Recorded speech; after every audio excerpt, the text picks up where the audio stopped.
Bangladesh is burning again in bullets, lynch mobs, and streets gripped by fear.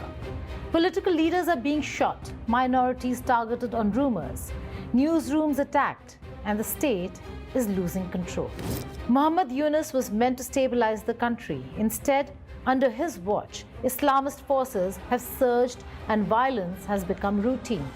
What was promised as a democratic reset is fast turning into a breakdown. For India, this is not someone else's crisis.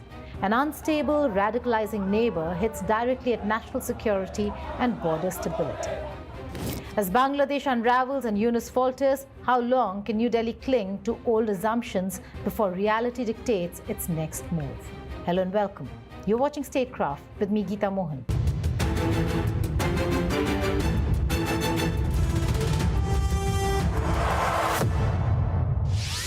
What Bangladesh is witnessing today is not random chaos. It is the predictable outcome of a political experiment gone wrong. The removal of Sheikh Hasina did not usher in reform or reconciliation. It opened the gates to violence, radicalism, and a brutal power struggle, one that the Yunus administration has proved incapable of controlling. So at some point, we have to understand that the spillover from across the border is inevitable. What are India's options as Bangladesh erupts again? In December this year, Bangladesh saw a string of targeted killings. Sharif Osman Hadi, a student leader who rose from last year's July uprising, was assassinated in Dhaka, shot point blank by motorcycle-borne gunmen.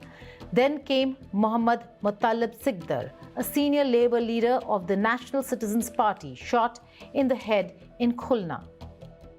While initial reports described his condition as critical, party sources later said the bullet grazed his skull and his condition is now stable.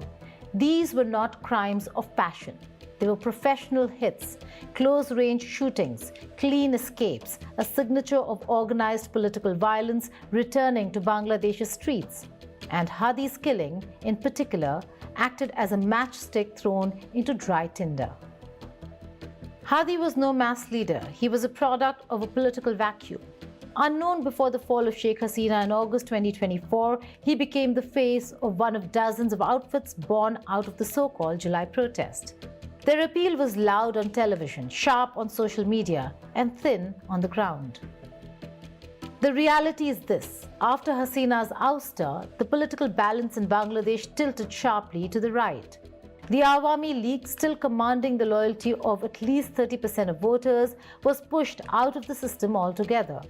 And into that vacuum stepped Islamist forces that had been waiting patiently for years.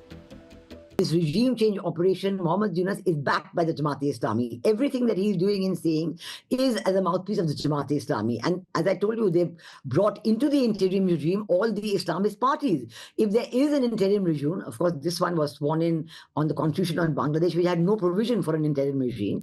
But even if you go by the old definition, which was earlier in the Bangladesh constitution, it was supposed to be a caretaker government just for 90 days with a non-party group of advisors to the chief advisor, and they're supposed to conduct elections, and that's all. But this regime deliberately said, no, we will do reforms before election and we will have elections after 4 years. It was opposed by the people. The demand of the people was for early elections, and giving into that pressure, Muhammad Yunus has now called elections in February of 2026. But still, the pre-election is entirely in favor of an Islamist regime. I want to tell you that, when Osman Hadi was assassinated, as I said, a small, little-known person, but now the way in which he's being eulogized, he's being buried next to the grave of the national poet of Bangladesh, Qazi Nazrul Islam, and the way in which the Western embassies, the German embassy actually flew its flag at half-mast. You had Americans and others sending out strong messages of mourning and, sorrow and so on. It really seems to be that many of these countries are taking a highly partisan approach, and that is completely undiplomatic.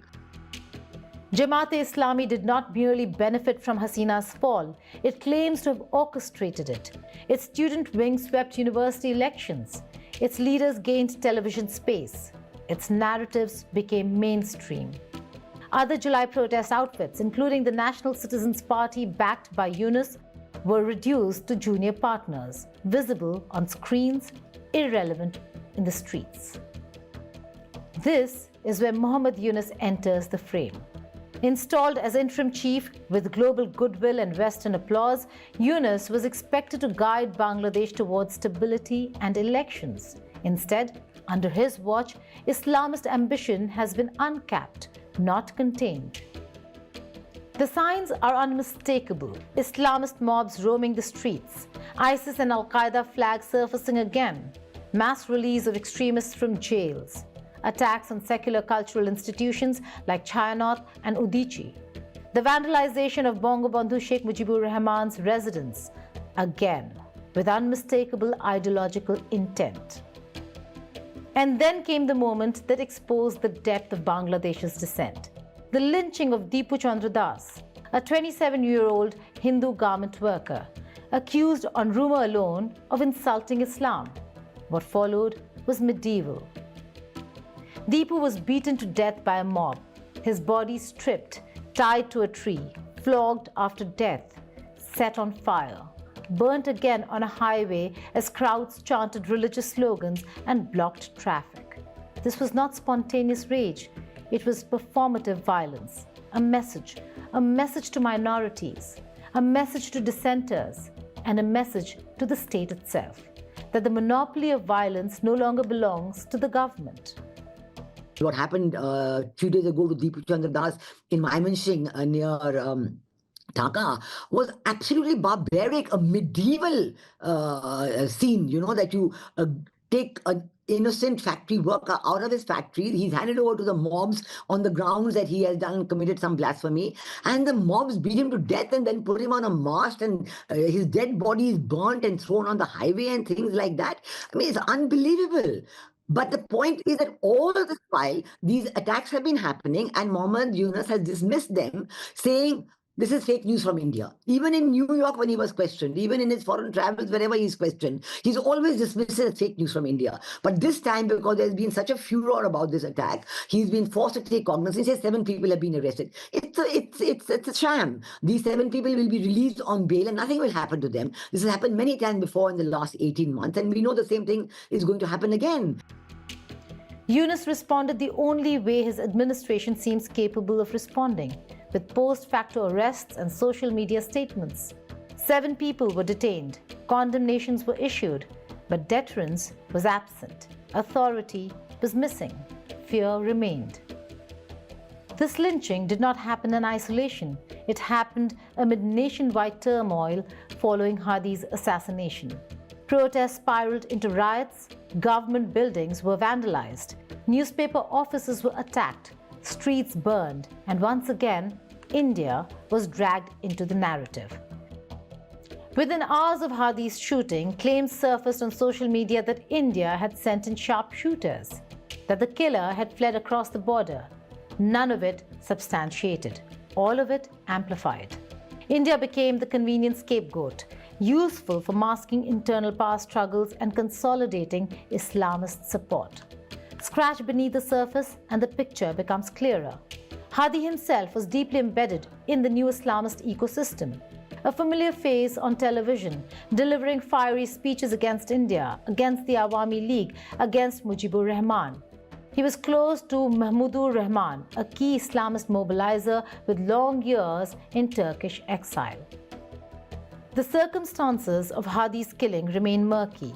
The accused shooter had links cutting across factions, released easily despite serious charges, protected by a system where political favorites walk free and adversaries rot in jail. What this points to is not an India-Pakistan conspiracy. It points to regime infighting. And yet, rather than confront these fractures, the Yunus administration has chosen denial. Denial of rising extremism, denial of Islamist capture, denial even as journalists are harassed, arrested, or hounded by mobs encouraged by regime-aligned voices. Editors who once faced intelligence calls under Hasina now face something worse: public trials, online witch hunts, and physical attacks. Media houses that supported Yunus found their offices vandalized while police stood aside. As one senior editor put it, Either part of the government allowed it or the government as a whole did it. This is not democracy being reborn. This is the state losing control. Internationally, the stakes are higher than ever. Bangladesh today is not just Dhaka's problem. The United States is an active stakeholder. China and Russia are watching closely. Turkey and Pakistan are exerting ideological and strategic influence. This is a crowded chessboard. There is also an uncomfortable truth that cannot be ignored. Sheikh Hasina made mistakes. She believed Islamism could be managed, accommodated, co-opted. Jamaat was never dismantled, only driven underground. Hifazat was indulged. Madrasas multiplied. And when the system cracked, those forces surged back stronger. But Yunus's failure is different. Hasina ruled with an iron fist. Yunus rules with hesitation. Where Hasina suppressed, Yunus appeases. Where Hasina controlled, Yunus denies. And denial in today's Bangladesh is fatal. So where does this leave India? For decades, New Delhi approached Bangladesh with romantic idealism, goodwill, economic concessions, border restraint, the belief that cooperation would produce stability and minority protection. That belief has collapsed. Bangladesh today shares uncomfortable ideological continuities with Pakistan. Political Islam runs deep. It always has. Dhaka was where the Muslim League was born. Bengal witnessed some of the bloodiest communal violence before partition. These undercurrents never disappeared after 1971. Pakistan is definitely wanting to establish a pre-1971 regime in Bangladesh. You have to notice that all the people who took part in the regime change operation, whether it's Pakistan, Jamaat-e-Islami, America, Razakar, they were all the losers in 1971. And now they think that they have won the scene and they want to bring back what they had in 1971. And that was, using Bangladesh for launching attacks against India, using Bangladesh for establishing, like in Pakistan, a highly Islamist regime. Even the non-state actors supported by the Pakistan military, Jaish-e-Mohammed, Lashkar-e-Taiba, they already declared their presence in Bangladesh. And they've already declared themselves as fighters, on the side of the Islamists. So I think that certainly Pakistan is all out to do that, and they have embedded themselves fully with the Bangladesh army. And the biggest victims of this trajectory have been Hindus, systematically dispossessed, demographically eroded, persecuted under Islamist regimes and ignored under so-called liberal ones. For them, there's only one refuge: India. And India has largely looked away. So what should India do now? First, abandon illusions. Bangladesh's contradictions cannot be resolved by diplomacy alone. Yunus's government is not a stabilizing force. It is presiding over fragmentation. Second, harden borders. Instability in Bangladesh directly impacts India's northeast. Infiltration, radicalization, smuggling. These are not theoretical threats. They're operational realities. Third, apply calibrated pressure. Not reckless intervention, not public grandstanding, but firm messaging, reduced indulgence, and a clear red line on minority safety. Fourth, prepare for prolonged instability. Elections alone will not fix Bangladesh, especially when major parties are excluded, mandates are manufactured, and Islamist forces are positioned to emerge stronger. That everything that they're blaming India for is not correct. So India has, of course, responded very sharply, but India has also shown strategic restraint in continuing to send all the trade, the rice, etc. that is there. We have shown our willingness to continue the economic cooperation. But I can tell you that government of India is very seriously looking at what is happening, at the deteriorating situation, because at the moment the elections have been declared and the campaigning has started, you've seen complete instability.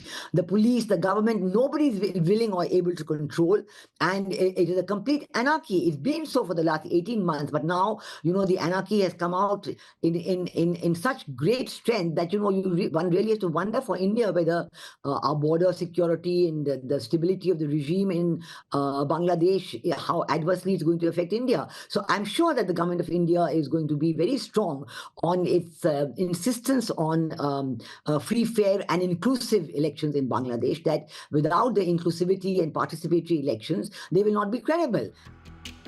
India must also think beyond short-term crisis management. Expanded humanitarian and legal frameworks for persecuted minorities are no longer optional debates.